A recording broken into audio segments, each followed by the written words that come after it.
ಇವತ್ತು ಛತ್ತೀಸ್ಗಢ ಜಾರ್ಖಂಡ ಇವುಗಳಲ್ಲೆಲ್ಲ ಹೆಚ್ಚಿಗಿರುವಂಥದ್ದು ಯಾವುದಪ್ಪ ಅಂದ್ರೆ OBC ಜನ.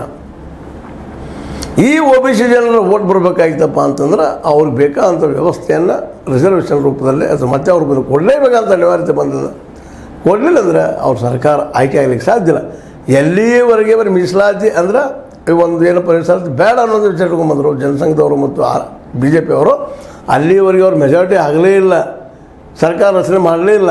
ಯಾವಾಗ ಈ ವಿಷಯವನ್ನು ಈ ನಮ್ಮ ವಾಜಪೇಯಿ ಕಾಲದಿಂದ ನಂತರದಲ್ಲೇ ಇವತ್ತಿನ ಮೋದಿಯವ್ರ ಕಾಲದಿಂದ ಈ ಕಾಲದಲ್ಲೇ ವಿಶೇಷವಾಗಿ ಏನಪ್ಪ ಅಂತಂದ್ರೆ ರಿಸರ್ವೇಷನ್ ಬೇಕು ಮಾಡೋದ್ರ ಮನವರಿಕೆ ಆದಮೇಲೆ ಇಲ್ಲ ನಾವು ಬಿಟ್ಟು ನಮ್ಗೆ ಮಸಾಲ ಬರೋದಿಲ್ಲ ಊಟ ಬರೋದು ಗೊತ್ತಾದಾಗ ಆಗ ಅವ್ರು ಬರೀ ಕಮಂಡಲ ಮಾತಾಡಲಿಲ್ಲ, ಜೊತೆಗೆ ಮಂಡಲ ಮಾತಾಡಿದರು.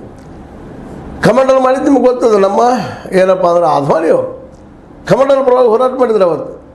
ಆದರೆ ಮಂಡಲ ಪರವಾಗಿ BP ಸಿಂಗ್ ಅವರಿದ್ದರು. BP ಸಿಂಗ್, ಮುಲಾಯಂ ಸಿಂಗ್ ಯಾದವ, ಮುಂದೊಂದು ಜೊತೆಗೆ ಲಾಲು ಯಾದವ, ಇವರೆಲ್ಲರೂ ಕೂಡಿದ್ರಿಂದಾಗೆ ಇಲ್ಲೇ ಮಂಡಲ ಮೂಮೆಂಟ್ ದೊಡ್ಡದಾಗಿಬಿಟ್ಟಿತು.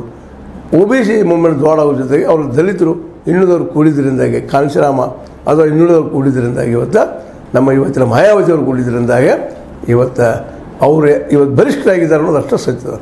ಇಂಥ ಒಂದು ಸಂದರ್ಭದಲ್ಲಿ ಇವತ್ತು ಚುನಾವಣೆ ನಡೀತದೆ. ಇದು ಭಾಳ ಮಹತ್ವದ ಐತಿಹಾಸಿಕವಾಗಿ. ಯಾಕೆ ಮಹತ್ವದಪ್ಪ ಅಂದ್ರೆ ಈಗ ಮುಂದುವರೆದವರ ಬಿದ್ದವ್ರ ನಡುಕಿನ ಒಂದು ಏನಪ್ಪ ಅಂದ್ರೆ ಇದು ಇಲೆಕ್ಷನ್ ಆಗ್ಯದ ಅಥವಾ ಮುದ್ದ ಆಗ್ಯದ. ಇದು ಕೇವಲ ಮೋದಿ ವರ್ಸಸ್ ರಾಹುಲ್ ಅಂತಲ್ಲ. ರಾಹುಲ್ ಪ್ರಶ್ನೆನೇ ಬರೋದಿಲ್ಲ ಇಲ್ಲಿ. ರಾಹುಲ್ ಯಾಕೆ ಈ ವಿರೋಧಿಗಳ ನಾಯಕರೇ ಇಲ್ಲ. ಯಾವ ನಾಯಕರಿದ್ದಾರಪ್ಪ ವಿರೋಧಿಗಳಲ್ಲಿ? ಒಬ್ಬರನ್ನ ಹೇಳ್ರಿ ಹೆಸರು ಏನಪ್ಪ ಅಂದ್ರೆ ಭಾಳ ಅಂದ್ರೆ ನಾವು ಮುಲಾಯಂ ಸಿಂಗ್ ಯಾದವ್ರು ಹುಡುಕಿ ಹೇಳ್ಬೋದು. ಮುಲಾಯಂ ಸಿಂಗ್ ಅಲ್ಲ, ಅವ್ರ ಮಗ ಅಖಿಲೇಶ್ ಯಾದವ್ರದ್ದು ಹೇಳ್ಬೋದು. ಅದೇ ತೇಜಸ್ವಿ ಯಾದವ್ರದ್ದು ಹೇಳ್ಬೋದು. ಇಲ್ಲಿ ಮಹಾರಾಷ್ಟ್ರಕ್ಕೆ ಬಂದರೆ ಉದ್ಧವ್ ಠಾಕ್ರೆ ಅವ್ರದ್ದು ಹೇಳ್ಬೋದು, ಶರದ್ ಪವಾರ್ ಅವ್ರದ್ದು ಹೇಳ್ಬೋದು. ಇಂಥವ್ರು ಒಂದಿಷ್ಟು ಬಿಟ್ಟರೆ ಅವರು ರಾಷ್ಟ್ರಮಟ್ಟದ ನಾಯಕರಲ್ಲ, ತಮ್ಮ ಪ್ರಾದೇಶಿಕ ನಾಯಕರು. ರಾಷ್ಟ್ರಮಟ್ಟದಲ್ಲಿ ರಾಹುಲ್ ಗಾಂಧಿಯವರು ನಾಯಕರಲ್ಲ. ಆದ್ರೆ BJPಗರು ಏನು ಮಾಡ್ಲಿಕ್ಕೆ ಪ್ರಯತ್ನ ಮಾಡ್ತಾ ಇದ್ದಾರಪ್ಪ ಅಂದ್ರೆ ರಾಹುಲ್ ವರ್ಸಸ್ ಮೋದಿಯನ್ನು ತೋರಿಸುವಂಥ ಪ್ರಯತ್ನ ಮಾಡ್ತಾ ಇದ್ದಾರೆ. ಆದರೆ ಇವತ್ತು ವಿರೋಧಿಗಳು ಹೆಚ್ಚರಾಗಿದ್ದಾರೆ. ಇದು ಈ ಸ್ಟೈಲ್ ಇವತ್ತು ಬೇಡಪ್ಪ ನಮಗೆ. ನಮ್ಮಲ್ಲಿ ಪ್ರಧಾನಿನೇ ಇಲ್ಲ, ಪ್ರಧಾನಿ ಅವಶ್ಯಕತೆ ಇಲ್ಲ, ನಾವು ಆಯ್ಕೆ ಮಾಡ್ಕೊಳ್ತೀವಿ. 272 ಜನ ಏನು ಆಯ್ಕೆಗೆ ಬರ್ತೀವಿ, ನಮ್ಮ ಪ್ರಧಾನಿ ನಾವು ಆಯ್ಕೆ ಮಾಡ್ಕೊಳ್ತೀವಿ ಆ ಸಂದರ್ಭದಲ್ಲಿ.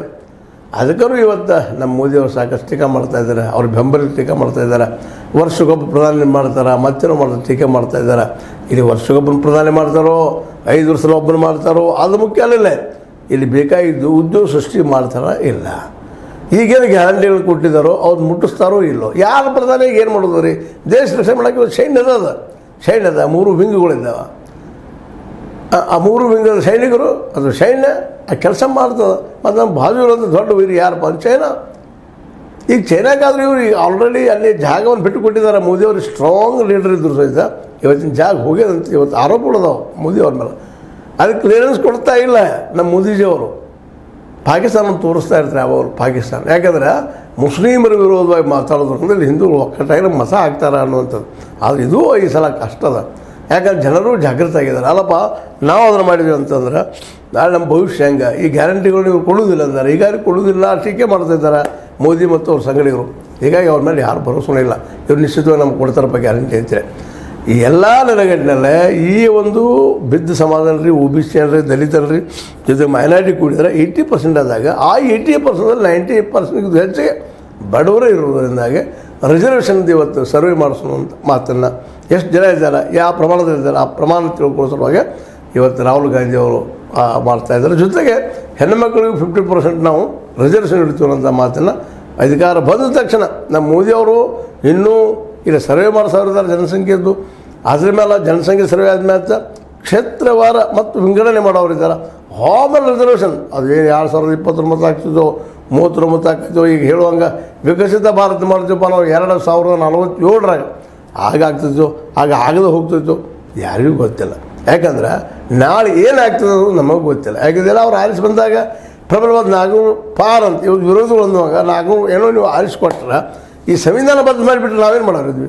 ಯಾಕಂದರೆ ಮೆಜಾರಿಟಿ ಕ್ಯಾರಿ ಅಲ್ಲ, ಬಹುಮತಪ್ಪ 2/3 ಮೆಜಾರಿಟಿ ಅದ, ನಾವು ಬದಲು ಮಾಡ್ತೀವಿ. ಇದನ್ನು ಸಂವಿಧಾನ ಬದ್ಧ ರಿಜಿಸ್ಟ್ರೇಷನ್ ಆಟೋಮೆಟಿಕ್ ಹೋಗೇ ಬಿಡ್ತದೆ. ಇದು ಅಷ್ಟೇ ಸತ್ಯದ. ಅವ್ರು ಇಲ್ಲ ಅಂತ ಹೇಳ್ತಿದ್ದಾರೆ ಮೋದಿಯವರು. ಇಲ್ಲಪ್ಪ ನಾವು ಬದಲು ಮಾಡೋದಿಲ್ಲ ಹಾಗೆ ಹೀಗೆ ಹೇಳ್ತಿದ್ದಾರೆ. ನಂಬುವುದೇಗೆ